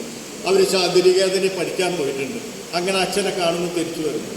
ആനന്ദ് ഒരു പ്രത്യേക സന്ദർഭം 2003 മറ്റോ ഇൻഡോ പാക് അന്ന് സമാധാനത്തിന് വേണ്ടി ഇവിടുത്തെ കലാകാരന്മാരെ കൂടിയിട്ട് ഒരു കമ്മിറ്റി ഉണ്ടാക്കിയിട്ട് അവരങ്ങോട്ട് പോകുമ്പോൾ അമ്മ ജീവിച്ച വീട് കാണുന്നുണ്ട്. ആദ്യമായിട്ട് കാണുകയാണ് എൻ്റെ അമ്മ ജനിച്ച വീട്. അതിപ്പോൾ ഒരു ഹോസ്പിറ്റലാണ്, ഒരു ആശുപത്രി ആയിരിക്കുന്നു. അവിടുത്തെ ഡോക്ടർമാർ വരുന്നു, ഇങ്ങനെ ഇരുന്ന് സംസാരിക്കുന്നു. അപ്പം അമ്മയുടെ അന്നത്തെ കൂട്ടുകാരി വന്നിട്ട് എന്തോ ഒരു നിന്നെ എനിക്ക് ആനന്ദ് എന്നുള്ള പേര് എനിക്കറിയില്ല, നീ മുടുവല്ലടാ, എന്താ വെച്ചാൽ ചെറുപ്പത്തിലെ വിളിച്ചിരുന്ന പേര്. അന്നൊക്കെ കത്ത് എഴുതുമായിരുന്നു. നിങ്ങൾക്കറിയോ ഇവിടെ മറിയാത്തു എന്ന് പറഞ്ഞൊരു കവിയുണ്ടായിരുന്നു, നമ്മുടെ പാവർട്ടി മറിയാത്തു എന്ന് പറയുന്ന ഒരു കവിയുണ്ടായിരുന്നു. 1950കളിൽ പാവർട്ടി സ്കൂളിൽ പഠിച്ചതാണ്. അന്ന് മാതൃഭൂമി ആഴ്ചപ്പതിപ്പിൽ 13 വയസ്സിൽ അവരൊരു കവിത പ്രസിദ്ധീകരിക്കുന്നുണ്ട്. ആ കവിത വലിയ പ്രസിദ്ധി നേടി. കാരണം 13 വയസ്സുള്ള ഒരു പെൺകുട്ടി എഴുതിയ കവിതയാണ്. അത് നമ്മൾ വായിച്ചു നോക്കുമ്പോൾ നമുക്കിന്ന് ചങ്ങമ്പുഴയിലൊക്കെ വലിയ സ്വാധീനമുള്ള, എന്നാൽ തൻ്റേതായിട്ടുള്ള ഒരു പദമെടുക്കുള്ള ഒരു വലിയ സംഗതിയാണ്. അങ്ങനെ മറിയാത്തൂനെ പറ്റി ഇന്ത്യൻ എക്സ്പ്രസ്സിലൊക്കെ ലേഖനം വന്നു, വലിയ തരത്തിൽ ശ്രദ്ധിക്കപ്പെട്ടു. മറിയാത്തു 52-ലോ 53-ലോ ഇവിടം വിട്ട് പോകേണ്ടി വരികയാണ്. കാരണം ദരിദ്ര കുടുംബത്തിലായിരുന്നു. അപ്പോൾ ചേട്ടന് കറാച്ചി ജോലി കിട്ടി. ഇന്നത്തെ പോലെ യുദ്ധത്തിന് മുമ്പ് പാകിസ്ഥാൻ എന്ന് പറയുന്നത് നമുക്ക് എളുപ്പം പ്രവേശിക്കാവുന്ന ഇന്നത്തെ പോലത്തെ നിയന്ത്രണങ്ങളൊന്നുമില്ല. ആദ്യത്തെ യുദ്ധത്തിന് ശേഷമാണ് ഈ വലിയ തരത്തിൽ ശത്രുക്കളൊക്കെ വരുന്നത്. അല്ലാതെ അങ്ങോട്ടും ഇങ്ങോട്ടും പോകാനൊന്നും പ്രയാസം ഉണ്ടായിരുന്നില്ല. ചേട്ടൻ അവിടെ പോയി കറാച്ചിയിൽ പോയിട്ട് ഒരു ചെറിയ കടയൊക്കെ തുടങ്ങി പച്ച പിടിച്ചപ്പോൾ ഈ കുടുംബത്തിനെ മുഴുവൻ അങ്ങോട്ട് കൊണ്ടുപോയി. അവിടെ പോയിട്ട് തൻ്റെ സഹപാഠികൾക്കും അറിയാത്ത എഴുതുന്നുണ്ട്. ഒരു പക്ഷേ ഞാൻ എഴുതുന്ന അവസാനത്തെ മലയാള വാക്കുകളായിരിക്കാം എന്ന് പറഞ്ഞിട്ട് ആ കത്തൊക്കെ വരുന്നുണ്ട്. ആ കാലത്ത് അവർ എൻ്റെ നാട്ടിൽ ധീരവാലം ചാലിപ്പാട്ട് എന്ന് പറഞ്ഞ കവിയുണ്ട്, മരിച്ചുപോയി.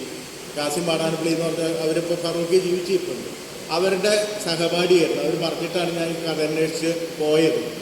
അവർ ആ കാലത്ത് സഹപാഠികളൊക്കെ മലയാളം നോവലൊക്കെ മലയാളം പുസ്തകങ്ങൾ മുഴുവൻ സംഘടിപ്പിച്ചിട്ട് അന്നത്തെ അബുൽ കലാം ആസാദ് എന്ന മന്ത്രിയായിരുന്നു, അയാൾ വഴി അവരോട്ട് ബന്ധപ്പെട്ടിട്ട് കൊടുത്തയക്കൊക്കെ ഉണ്ടായി. പിന്നെ പതുക്കെ ബന്ധം വിട്ടുപോയി. ഇന്ന് നമുക്കറിയില്ല, എന്തോ ഒരു അമ്മൂമ്മയായിട്ട് അവിടെ ജീവിച്ചിരിപ്പുണ്ടാവും അല്ലേ? അപ്പം അവരെ മലയാള കവിതയിൽ നിന്ന് വെട്ടി മുറിച്ചെടുത്ത് കൊണ്ടുപോയി, വേറൊരു രാജ്യത്തേക്ക് കൊണ്ടുപോയി, വേറൊരു ഭാഷയിൽ കൊണ്ടിട്ടു അല്ലേ? നമ്മളെ ഒരു മീനിനെ വെള്ളത്തിൽ നിന്ന് പുറത്തിടുന്ന പോലെ ആര് ചെയ്തു എന്നുള്ള ക്വസ്റ്റ്യനാണ് കവി ചോദിക്കേണ്ടത്. അല്ലേ? അല്ലാതെ പൗരത്വ പ്രശ്നം ബാക്കി കാര്യമൊക്കെ രാജ്യങ്ങൾ എങ്ങനെയായിരുന്നൊക്കെ പറഞ്ഞിട്ട് നമുക്ക് ഒരു സാമൂഹ്യ ശാസ്ത്ര അധ്യാപകനായിട്ട് വിശദീകരിക്കാം. ഈ സാമൂഹ്യ ശാസ്ത്ര അധ്യാപനാണ് എല്ലാവർക്കും നടന്നുകൊണ്ടിരിക്കുന്നത്. നമ്മൾ ചോദിക്കേണ്ട ക്വസ്റ്റ്യൻ എന്താണ്? ഇങ്ങനെ കവിത എഴുതിയിരുന്ന ഒരാളെ ആ ഭാഷയിൽ നിന്നും ആ സമൂഹത്തിൽ നിന്ന് അടർത്തിയെടുത്തത് ആരാണ്? എന്തുകൊണ്ടാണ്? എന്തിനാണത് ചെയ്തതെന്ന് പറയുന്ന ക്വസ്റ്റ്യനാണ് ചോദിക്കേണ്ടത്. അങ്ങനെ ഇത്രയും കാലം കഴിഞ്ഞ് നമ്മൾ ഇപ്പോൾ ഈ പറയുന്ന തരത്തിൽ വലിയ ടെക്നോളജിക്കൽ അഡ്വാൻസിനെ പറ്റി പറയുന്നു, നാളെ AI പറ്റി ചർച്ച ചെയ്യുന്നു, മറ്റത് ഉണ്ടാവും മറിച്ചത് ഉണ്ടാവും എന്ന് നിരന്തരം പറയുന്നു, അല്ലേ? ഇവിടുന്ന് കയറിയാൽ ലണ്ടനിൽ എത്തുന്ന ട്രെയിനെ പറ്റി പറയുന്നു, പ്ലെയിനിനെ പറ്റി പറയുന്നു. ഇതൊക്കെ പറയുമ്പോഴും മനുഷ്യർ ഒരു കാരണവുമില്ലാതെ കൊല്ലുന്ന ഒരു രാഷ്ട്രീയ വ്യവഹാരം ലോകത്ത് മുഴുവൻ നിലനിൽക്കുന്നു. അത് നമ്മുടെ മുന്നിൽ സംഭവിക്കുമ്പോൾ നമ്മളൊക്കെ ഈ ഇഗോയിസ്റ്റുകളായിട്ട് മാറിക്കൊണ്ടിരിക്കുന്നു. വിവേകമുള്ള മനുഷ്യർ പറയേണ്ടത് എന്താണ്? ഹിംസ എന്ന് പറയുന്നത് നിർത്തണം. അത് പ്രത്യേകിച്ച് ഈ മനുഷ്യർ നമ്മുടെ കൂടെ ഉണ്ടായിരുന്നതാണ്, അവരോടും പറയേണ്ടതാണ്. നമ്മൾ അവരുടെ കൂടെ ഉണ്ടായിരുന്നവരാണ്. അങ്ങനെ ഒന്നിച്ചു കഴിഞ്ഞ മനുഷ്യർ ഒരു സുപ്രഭാതത്തിൽ പിരിഞ്ഞുപോയി. അവർ തമ്മിൽ ഈ അങ്ങോട്ടും ഇങ്ങോട്ടും വലിയ തരത്തിലുള്ള ഹിംസ ചെയ്തുകൊണ്ടിരിക്കുമ്പോൾ ഇത് ഫുട്ബോൾ കളിയാക്കി മാറ്റി ഇത് രണ്ട് ടീമുകൾ തമ്മിലുള്ള അടിക്കട എന്നുള്ള തരത്തിൽ ആളുകൾ മുഴുവൻ ജിംഗോയിസ്റ്റുകളായിട്ട് മാറിക്കൊണ്ടിരിക്കുന്നു. ടാഗോറൊക്കെ ആദ്യം തന്നെ ചെയ്തതാണ്. ഇന്ത്യയിലെ വലിയ കവികൾ ചെയ്ത കാര്യം അതാണ്, ഈ വിവേകം പഠിപ്പിക്കുക എന്നുള്ളത്. എങ്ങനെയാണ് നിങ്ങൾ ഡെമോക്രാറ്റിക് ആവേണ്ടതെന്ന് പഠിപ്പിക്കുകയാണ് ചെയ്തിട്ടുള്ളത്, അല്ലേ? നിങ്ങൾ ഒന്ന് ആലോചിച്ചാൽ അറിയാം. ഇപ്പം ഇന്ത്യയിലെ ആദ്യത്തെ കവിത മുഴുവൻ ഉണ്ടാവുന്നത് ഈ പറയുന്ന പുരാണ ഇതിഹാസങ്ങളെ ചുറ്റിപ്പറ്റിയാണ്. കാരണം അതിനെ ചുറ്റിപ്പറ്റിയാണ്. ഈ എഴുത്തച്ഛൻ്റെ രാമായണം വായിച്ചു നോക്കിയിട്ടുണ്ട്. രാമായണം വായിച്ചു നോക്കിയാൽ അയോധ്യാകാന്ഡത്തിൽ ഒരു ഭാഗം നിങ്ങൾ ശ്രദ്ധിക്കണം. അയോധ്യാകാന്ഡത്തിൽ രാമൻ കാട്ടി പോവാണ്. രാമൻ കാട്ടി പോകുമ്പോൾ സീത വന്ന് പറയും ഞാനും കൂടെ വരുന്നു പറയും. അപ്പം രാമൻ പറയും നീ വരണ്ട, നിനക്ക് പറ്റിയ നിന്നെ പോലെയുള്ള സ്ത്രീകൾക്ക് രാജകുമാരിമാർക്ക് പറ്റിയൊരു സ്ഥലമല്ല കാട്, അവിടെ കല്ലും മുള്ളൊക്കെ ഉണ്ട്, അതുകൊണ്ട് നിങ്ങൾ വരണ്ടെന്ന് പറയുമ്പോൾ അവർ തമ്മിലുള്ള വാഗ്വാദമാണ്. സീത ഞാൻ വരുന്നു പറയുന്നു, രാമൻ വരില്ല എന്ന് പറയുന്നു. ഒരു ഘട്ടത്തിൽ സീത പറയുന്നത് രാമായണങ്ങൾ പലതും കവിവര രാമോദമോടെ പറഞ്ഞു കേൾക്കുണ്ട് ഞാൻ, ജാനകിയോട് കൂടാതെ രഘുവരൻ കാനനവാസത്തിന് എന്ന് പോയിട്ടുള്ളൂ എന്നാണ്. എന്ന് പറഞ്ഞാൽ അതിൻ്റെ പച്ച മലയാളം എന്താ? ഇതിനു മുമ്പുള്ള എല്ലാ രാമായണത്തിലും സീതരാമൻ്റെ കൂടെ കാട്ടിപ്പോയിട്ടുണ്ട്. അപ്പം ഇതിലായിട്ട് വ്യത്യാസം വേണ്ട, ഇതിലും ഞാൻ വരുന്നാണ് പറയുന്നത്. ജാനകിയോട് കൂടാതെ രഘുവരൻ കാനനവാസത്തിന് എന്ന് പോയിട്ടുള്ളൂ എന്നാണ് ചോദിക്കുന്നത്. ഇത് എഴുത്തിനെ പറ്റിയുള്ള വലിയ ഒരു സംഗതിയാണ്. എന്ന് പറഞ്ഞാൽ നിങ്ങൾ ചിലപ്പോൾ ഇന്നലത്തെ പ്രമേയമായിട്ട് എടുക്കുന്നത്, പക്ഷെ നിങ്ങൾ എഴുതുമ്പോൾ അത് പുത്തനാവുകയാണ്, പുതിയ ഒരു തരത്തിലാവുകയാണ്. എന്ന് പറഞ്ഞാൽ ഒരു രാമായണമല്ല ഉള്ളത്, വിവിധ രാമായണങ്ങളുണ്ട്. എന്ന് പറഞ്ഞാൽ ഒരു ടെക്സ്റ്റ് ഇല്ല, അതിനൊരു പാഠമില്ല, മറിച്ച് നിരവധി പാഠങ്ങളാണ്. ഓരോരുത്തർ പറയുമ്പോൾ ഓരോന്നായിട്ട് തീരുന്നു. രാമാനുജൻ്റെ പ്രധാനപ്പെട്ട പ്രബന്ധത്തിൽ ബംഗാളി രാമായണത്തിൽ സീതയും രാമനും കല്യാണം കഴിക്കുന്നു. പക്ഷെ വിളമ്പുന്ന സദ്യ മുഴുവൻ രസഗുള, സന്ദേശം, അവിടുത്തെ പലഹാരമാണ്, ബംഗാളി പലഹാരമാണ് മൊത്തം. അവിടെ വരുമ്പോൾ ബംഗാളി കൾച്ചർ വരും. അപ്പം നമ്മൾ ഇതുപോലെ ഇതാണ് ഞാൻ പറയുന്നത്. ഡെമോക്രസി എന്ന് പറയുന്ന ഒരാശയം യഥാർത്ഥത്തിൽ ഈ പറയുന്ന എഴുത്തുകാരും കവികളൊക്കെ ചേർന്നാണ് ഉണ്ടാക്കിയിട്ടുള്ളത്. അത് ആരും പറയാറില്ല, ആ ചരിത്രം ഒരാളും പറയാറില്ല. ഇങ്ങനെ നിരന്തരമായി ഇന്ത്യയിൽ ജാതി വ്യവസ്ഥയ്ക്കെതിരെ പറഞ്ഞിട്ടുള്ളത് ആരാണ്? ഏറ്റവും കൂടുതൽ രാഷ്ട്രീയത്തിലൊക്കെ അത് വരുന്നതിന് എത്രയോ മുമ്പ് കവികൾ പറഞ്ഞുകൊണ്ടിരുന്നു. സ്ത്രീകളുടെ കവിത ഇന്ത്യയിൽ എത്രയോ മുമ്പുണ്ടായി, BC യിലുണ്ടായി. 600 കൊല്ലം തുടർച്ചയായിട്ട് ബുദ്ധൻ്റെ ശിഷ്യകൾ കവിത എഴുതി. ഈ കവിത ഇപ്പോൾ വായിക്കുകയാണെങ്കിൽ നമ്മൾ ഞെട്ടിപ്പോവും. ഭിക്ഷുണി വിമല എന്ന് പറഞ്ഞൊരു സ്ത്രീയുടെ കവിതയുണ്ട്. ആ കവിത പറയുന്നത് ബുദ്ധ നീ എന്നെ രക്ഷിച്ചു, എന്തിന്നൊക്കെ 3 കാര്യങ്ങളിൽ നിന്ന് രക്ഷിച്ചു. ഒന്ന്, ചട്ടുകത്തിൽ നിന്ന് രക്ഷിച്ചു, അടുക്കളയിലെ ചട്ടുകയില്ലേ. രണ്ടാമത്തെ ഉരുളിയിൽ നിന്ന് രക്ഷിച്ചു, ഉരുളിയും ചട്ടും അത് രക്ഷിച്ചു. മൂന്നാമത്തെ ഭർത്താവിൽ നിന്ന് രക്ഷിച്ചു. എന്ന് പറഞ്ഞാൽ ഈ പറയുന്ന ചട്ടുകോ ഉരുളിയും പോലത്തെ ഒരു സാധനം തന്നെയാണ് ഈ ഭർത്താവ് എന്ന് പറയുന്ന കവിത ഉണ്ടാവുന്നത് BC യിലാണ്. ഇന്ത്യയിൽ ഉണ്ടായിട്ടുള്ള കവിതയാണ്. തേരികഥ കവികൾ നിരന്തരമായിട്ട് ഇങ്ങനെ ജാതിയെ എതിർത്തു, ഈ കുടുംബ വ്യവസ്ഥ പോലെയുള്ള സംഗതികളുടെ അധികാരത്തെ എതിർത്തു, ഇങ്ങനെ ഓരോ തരത്തിലുള്ള അധികാര വ്യവഹാരങ്ങളെ നിരന്തരം എതിർക്കും. ഇപ്പുറത്ത് പോയ ലാൽദത്തിനെ പോലെ ലല്ലേശ്വരി എന്ന് പറയുന്ന കവി കാശ്മീരിൽ അത് മുസ്ലിങ്ങൾ ലാലാക്കാന്ന് വിളിക്കുന്നു, അല്ലെങ്കിൽ ലാൽദത്ത് എന്ന് വിളിക്കുന്നു, ഇവർ ലല്ലേശ്വരി എന്ന് വിളിക്കുന്നു. ഒരാളാണ് ഇത്. അവർ ഈ പറയുന്ന പോലെ ദൈവം ഒന്നാണെന്ന് പറഞ്ഞുകൊണ്ടിരിക്കുന്നു. നിങ്ങൾ അള്ളാന്ന് വിളിക്കുന്നു. പിൽക്കാലത്ത് ഗാന്ധിയൊക്കെ മുന്നോട്ട് ഈശ്വര അള്ളാ തേരേ നാം എന്നൊക്കെ പറയുന്നത് ഈ പാരമ്പര്യത്തിൽ നിന്ന് എടുക്കുന്നതാണ്. അല്ലെങ്കിൽ അക്ക മഹാദേവി ഉണ്ടാവുന്നു. അക്ക മഹാദേവി നിരന്തരമായ ചോദ്യങ്ങൾ നേരിട്ട് കവിത എഴുതുന്നു. ഞാൻ പറഞ്ഞു വരുന്നത് ഇന്ത്യക്ക് അങ്ങനെ ഒരു ചരിത്രമുണ്ട്. ആ ചരിത്രത്തിൽ ആണോ നമ്മൾ ചേർന്ന് നിൽക്കേണ്ടതാണ് ഒരു ചോദ്യം. എന്ന് പറഞ്ഞാൽ ഇന്ത്യക്ക് 2 തരം കവിതാ ചരിത്രമുണ്ട്. ഒന്ന് രാജാക്കന്മാരെ പുകഴ്ത്തുന്ന ചരിത്രം, ഒന്ന് അതിനെതിരെ നിൽക്കുന്ന ചരിത്രം. ഇതിലേത് ചരിത്രത്തിലാണ് നമ്മൾ ചേർന്ന് നിൽക്കേണ്ടതെന്നാണ് ക്വസ്റ്റ്യൻ. അപ്പം അങ്ങനെ വരുമ്പോൾ നമ്മൾ പുതിയ കാലത്തെ കവിത എന്ന് പറയുന്നത് പുതിയ എഴുത്തായിരിക്കണം. പുതിയ എഴുത്തെന്ന് പറഞ്ഞാൽ പാരമ്പര്യത്തെ നിരാകരിക്കണം എന്നൊന്നുമല്ല. പാരമ്പര്യം എന്താണെന്ന് നമ്മൾ മനസ്സിലാക്കണം. പാരമ്പര്യത്തെ പറ്റി പറയുമ്പോൾ ഒരു കഥ സാധാരണ രാമാനുജൻ തന്നെയാണ് പറയുന്നത്. രാമാനുജൻ ഒരു വീട്ടിൽ പോയപ്പോൾ അവിടുത്തെ കൂട്ടുകാരൻ ഒരു പഴയ കത്തി എടുക്കുന്നു. കണ്ടു കഴിഞ്ഞാൽ പഴയ കത്തിയാണ്. അപ്പോൾ പറഞ്ഞു, ഇത് എൻ്റെ മുത്തച്ഛൻ ഉപയോഗിച്ചിരുന്ന കത്തിയാണെന്ന് പറയുന്നു. ഇയാൾ പരിശോധിച്ചപ്പോൾ അത്ര പഴക്കം തോന്നുന്നില്ല. കാരണം പിടിയൊക്കെ പുതിയതുപോലെയാണ്. അപ്പോൾ ഇയാളോട് ചോദിച്ചു, ഇത് ആ കത്തി തന്നെയാണോ എന്ന് ചോദിച്ചു. പറഞ്ഞല്ല, പിടി കേടായപ്പോൾ ഞാൻ ഇടയ്ക്കൊന്നും മാറ്റിയിട്ടുണ്ട്. അപ്പോൾ ചോദിച്ചു, ഈ അലക് ഉണ്ടല്ലോ, കത്തിയുടെ മുറിയുന്ന ഭാഗം, ഈ അലക് എങ്ങനെയാണ്?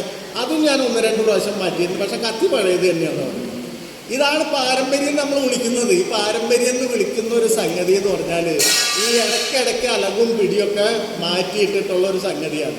അപ്പം അതുകൊണ്ട് അതിനെ കാണുന്നത് അങ്ങനെയായിരിക്കണം. അല്ലാതെ നിങ്ങളൊരു നിയമവ്യവസ്ഥ പോലെ കാണാൻ നിന്നാൽ നമുക്ക് അതിൻ്റെ ഉള്ളിൽ ആധുനികത പിടികിട്ടില്ല, അല്ലേ? 23 ലക്ഷം ഇപ്പോൾ ചിലവാക്കി നിർമ്മിച്ച പാലത്തിന്മേൽ നെടുശ്ശേരി എഴുതുമ്പോൾ ആ ആദ്യത്തെ വരി എന്ന് പറഞ്ഞൊന്ന് ആലോചിച്ച് നോക്കി. എന്ത് കവിത അതിലുള്ള പത്രറിപ്പോർട്ട് പോലത്തെ ഒരു സംഗതിയല്ലേ, അല്ലേ? വൈലോപ്പള്ളി പണ്ട് പറഞ്ഞു എന്ന് പറഞ്ഞിട്ടുണ്ട്, ആ വരി എനിക്ക് ഒരിക്കലും എഴുതാൻ പറ്റില്ല. കാരണം ഞാൻ മാഷ് ക്ലാസ്സിൽ പഠിപ്പിക്കുന്ന സാഹിത്യത്തെ പറ്റിയൊരു വാർപ്പ് മാതൃക ഉണ്ടാക്കി വെക്കും. അയാൾ വക്കീൽ ഗുമസ്തനാണ്. അയാൾക്ക് ഈ ആധാരം നോക്കുമ്പോൾ ഏറ്റവും ആദ്യം വില തടയാം, ഇത്ര രൂപയുടെ ഭൂമി, ഇതിങ്ങനെ വായിച്ചു നോക്കുമ്പോൾ ഇത് പ്രധാനപ്പെട്ടതാണ്. അതുകൊണ്ട് അയാൾ കവിതകൾ വായിക്കുക ഈസി ആയിട്ട് വരും. 23 ലക്ഷം ഇപ്പോൾ ചിലവാക്കി നിർമ്മിച്ച പാലത്തിന്, ഒരു പാലത്തിനെ പറ്റി എഴുതുമ്പോൾ അത് 2 കരയെ തമ്മിൽ ബന്ധിപ്പിക്കുന്ന ഒരു പ്രധാനപ്പെട്ട സ്ട്രക്ചർ പുത്തനായിട്ട് നിലവിൽ വരുമ്പോൾ ആ സ്ട്രക്ചറിൻ്റെ വിലയാണ് ആദ്യം എഴുതുന്നത്. ഇത് എന്തൊരു വലിയ ഒരു മാറ്റമാണ് നോക്കുക. ഇത് മാറ്റം തിരിച്ചറിയണമെങ്കിൽ നമുക്ക് ഈ പാരമ്പര്യത്തെ പറ്റി ഇടയ്ക്കിടയ്ക്ക് ഈ അലകും പിടിയും മാറ്റിയിടുന്ന പ്രവൃത്തിയെക്കുറിച്ച് തോന്നണം. അപ്പം എനിക്ക് നിങ്ങളോട് പറയാനുള്ളത്, ഈ കവിത എന്ന് പറയുന്നത് ആ ഉദ്യാനത്തിൽ നമുക്ക് ഒരു പൂവിരിക്കാൻ കഴിയുമെന്നുള്ള കാര്യത്തിൽ ഒരു സംശയവും പാടില്ല. ആ പൂവ് എത്ര വലുപ്പമുള്ളതായിരിക്കണം, അയാളെ പോലെ തന്നെ ആയിരിക്കണം, ഇവളെ പോലെ തന്നെ ആയിരിക്കണം എന്ന് ഒരിക്കലും വിചാരിക്കേണ്ട. ആ പൂവുണ്ടാവണമെങ്കിൽ അതിനാവശ്യമായ വെള്ളവും വളവും ഒക്കെ നമ്മൾ വലിച്ചെടുക്കേണ്ടി വരും. വേരുകൾ വലുതാക്കേണ്ടി വരും, അതിൻ്റെ ഇലകൾ വലുതാക്കേണ്ടി വരും. എന്ന് പറഞ്ഞാൽ കവിത നിരന്തരമായിട്ട് വായിക്കുകയും അത് ഒരിക്കലും ഈ പറയുന്ന മലയാളത്തിൽ മാത്രം ഒതുങ്ങി നിൽക്കരുത്. കവിത ലോകത്തെല്ലായിടത്തുള്ള കവിത നമുക്ക് അറിയാവുന്ന ഭാഷയിൽ വായിക്കുക, അറിയാവുന്ന തരത്തിൽ മനസ്സിലാക്കാൻ ശ്രമിക്കുക. അങ്ങനെ ആയാലും നമ്മുടേതായിട്ടുള്ളൊരു കെട്ടുപാടിൽ നിന്ന് നമ്മൾ രക്ഷപ്പെടും. മാത്രമല്ല ഇത് ബഹുസ്വരമാണെന്ന് അംഗീകരിക്കുക. എൻ്റെ മാതിരിയുള്ള കവിത കൊണ്ട് ലോകം നിറയട്ടെ എന്ന് വിചാരിക്കരുത്. എന്നെപ്പോലെയുള്ള മനുഷ്യരാണ് ലോകം മുഴുവനുള്ളെങ്കിൽ ബോറടിച്ചപ്പോൾ ചത്തൂര്. ഇപ്പോൾ പുറത്തിറങ്ങിയാൽ എന്നെ കാണുന്നു, അല്ലേ? അപ്പുറത്ത് ഇറങ്ങിയാൽ ഞാനിരിക്കുന്നു, ഇവിടെ ഗുജറാത്ത് മലിയുടെ സ്ഥാനത്ത് ഞാൻ ഇരിക്കുന്നു, അപ്പുറത്ത് രതിയുടെ സ്ഥാനത്ത് ഞാൻ ഇരിക്കുന്നു, പ്രസംഗിക്കുന്ന ഞാൻ, കേൾക്കുന്നത് ഞാൻ എന്ന് പറയുന്ന ആ ലോകം ഒന്ന് ആലോചിച്ച് നോക്കും, എത്ര ബോറടിച്ചു. അതുകൊണ്ട് പലതരത്തിലുള്ള കവിതകൾ ഉണ്ടാവണം. അത് വായനക്കാർ എന്നുള്ള നിലയിൽ നമ്മുടെ ജോലി എന്ന് പറഞ്ഞാൽ കവിത എഴുതാൻ നിശ്ചയിക്കുന്നവരുടെ ജോലി എന്ന് പറഞ്ഞാൽ അവിടെ ഉദാരനായ വായനക്കാരായിരിക്കണം. അതേസമയം എഴുത്തിൽ നമുക്ക് വലിയ തരത്തിൽ തൻ്റേതായിട്ടുള്ള രീതിയിൽ അങ്ങനെ വളരെ സ്ട്രിക്റ്റായിട്ട് നിൽക്കാനും പറ്റണം. ഇത് മാത്രമാണ് എനിക്ക് പറയാനുള്ളത്. ഇത് പറയാനുള്ള എനിക്കുള്ള അർഹത എന്ന് പറഞ്ഞാൽ പലരെക്കാൾ മുമ്പ് ഞാൻ ഇത്തിരി ജനിച്ചു പോയി. അല്ലെങ്കിൽ പലരെക്കാളും മുമ്പ് കവി എന്നുള്ള നിലയ്ക്ക് എനിക്ക് ഒരു എസ്റ്റാബ്ലിഷ് ചെയ്യാൻ സാധിച്ചു എന്നുള്ളത് മാത്രമാണ്. അതിനപ്പുറം ഇതിൻ്റെ ഉള്ളിലൊന്നുമില്ല. നന്ദി.